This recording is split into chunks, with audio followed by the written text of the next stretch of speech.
The next article is related to the lifting of the ban on the wheat exports from India. This is important in GS3 under the topic Indian economy. Before coming to the article, let's discuss a few facts regarding wheat in India and the export ban on wheat from India. Wheat is the staple food in India, second staple food after rice in India, and two-thirds of our population, about 65% of our population consumes wheat. And we are the second largest producer of wheat after China, the largest producer being China. There are two types of wheat which are grown in India, the bread wheat and the durum wheat. The bread wheat is grown over 95% of the cropped area in India, and it is suitable for making chapatis or rotis. And the durum wheat is suitable for making macaroni, noodles, pasta, etc. And it is grown over about 5% of the cropped area in India. Climate wise, wheat is grown as a rabi crop in India, and it requires sufficient sunshine at the time of its ripening, and it requires 50 to 75 centimeters of annual rainfall, which should be fairly well spread during its growth season. The significant growing regions with respect to wheat in India are the Ganga Satluj plains in the northwest India, the black soil region in the Deccan. The major producing states are Punjab, Haryana, Uttar Pradesh, Bihar, Rajasthan, and parts of Madhya Pradesh. You can observe the significant wheat growing areas in the map as well in India. But why was the export of wheat from India banned? Because in 2022 there was inflation in India. The retail inflation touched 7.8% in April 2022. Similarly, the food inflation was high at around 8.4%. The wheat inflation was even higher at around 9.6%.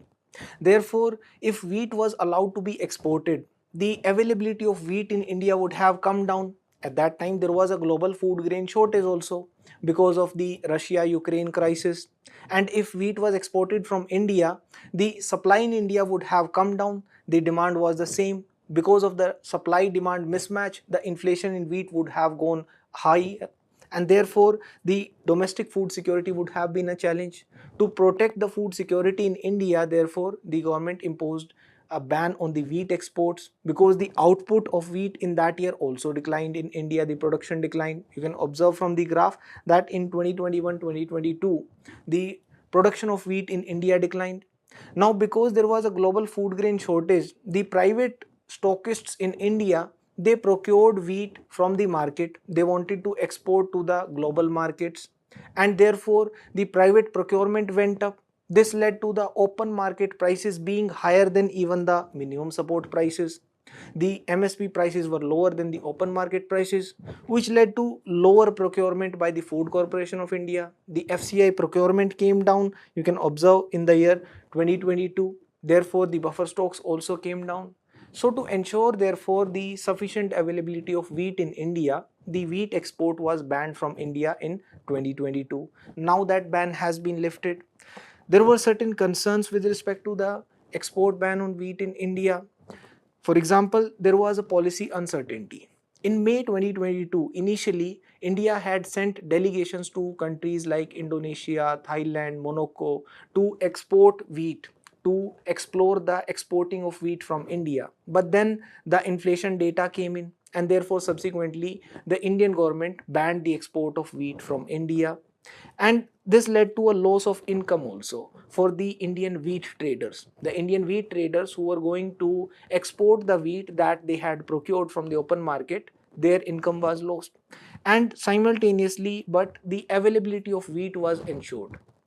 The availability of wheat for schemes, for example, the PDS scheme, etc. And this led to a criticism from the other countries, because India imposed a ban on the wheat exports at a time when there was a global food grain shortage. Therefore, the agriculture ministers of the G7 countries, they criticized India for shying away from taking up the global responsibility to ensure that there is no global food shortage.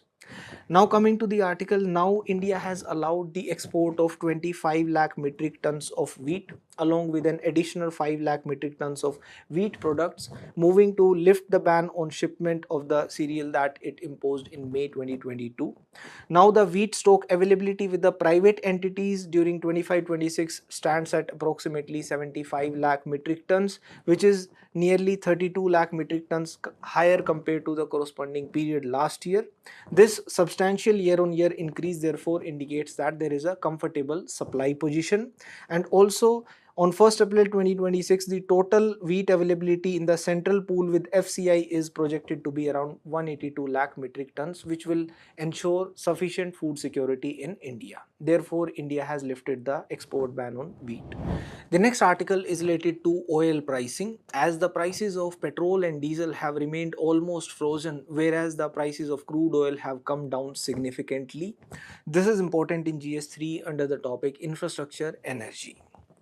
Before coming to the article, let's discuss a few basics regarding the fuel pricing mechanism in India. The petrol prices were deregulated in India in 2010, and the diesel prices, they were deregulated in 2014. That is, the government will not be fixing the price. Then if the government does not fix the price, who will? The oil marketing companies, OMCs, determine the prices. The OMCs determine the prices not based upon the actual costs that they incur. The actual costs that they incur are the crude oil cost, refining cost, marketing cost. But the price of petrol and diesel, it is determined on the basis of a formula, the trade parity price. As per the trade parity price formula, it is assumed that 80% of petrol and diesel is imported and 20% is exported.